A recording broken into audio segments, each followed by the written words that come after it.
In this video, I would like to invite you to analyze or take a look at the thesis statement and see if it could pass the criteria of a good thesis statement.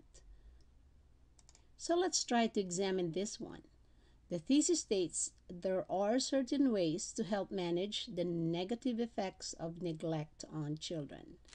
So a good thesis must be a 25-word statement or even less that captures or summarizes the main points to be covered in an essay or paper. Also, a thesis statement must pass the so what test. Why is the topic or the essay or paper important? Why should one must read it? So the so what test must also be passed by us when we're writing a thesis statement.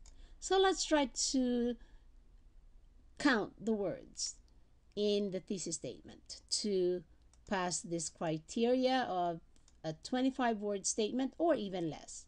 Okay, 2, 4, 6, 8, 10, 12, 14. So this is only less than 25 words, only 14 words. And let's see if it covers or summarizes the main points to be covered.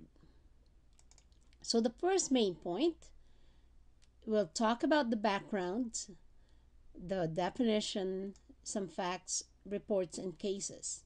Okay?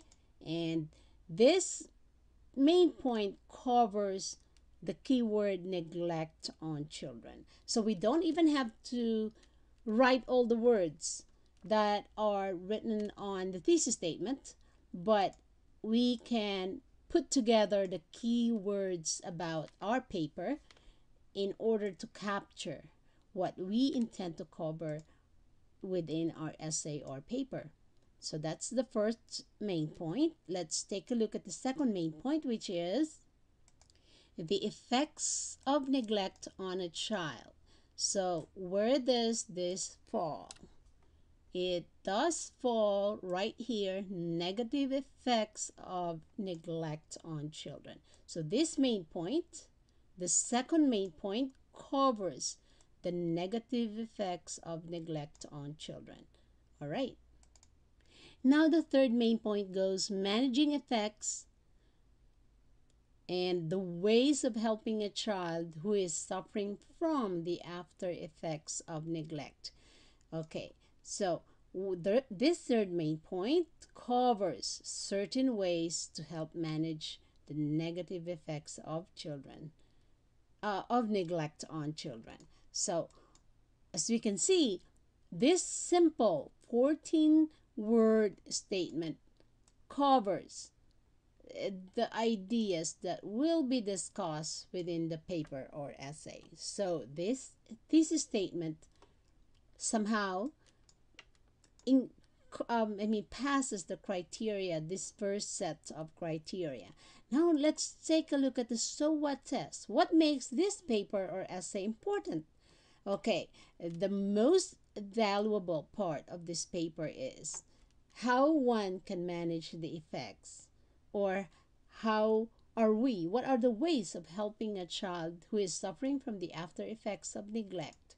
How can we help that child?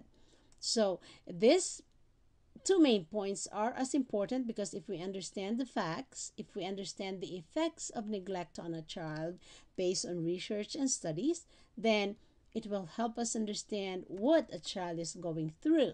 Now, it is not only important that we know what a child is going through, it is also important that we can manage the effects, or that we know the ways of handling or helping a child who is suffering from the after effects of neglect. So the so what test has been passed by these thesis statements, and remember that a thesis statement simply summarizes or captures the main points that we need to cover or discuss within our paper or essay. And the same thing with the speech. If we're organizing a speech, an informative speech, we follow the same pattern and we follow the same way of writing a thesis statement. So one thing that we need to take note of Our thesis statement must simply capture the key elements or the key points or the main points that we need to cover within our sentence or within our essay or paper.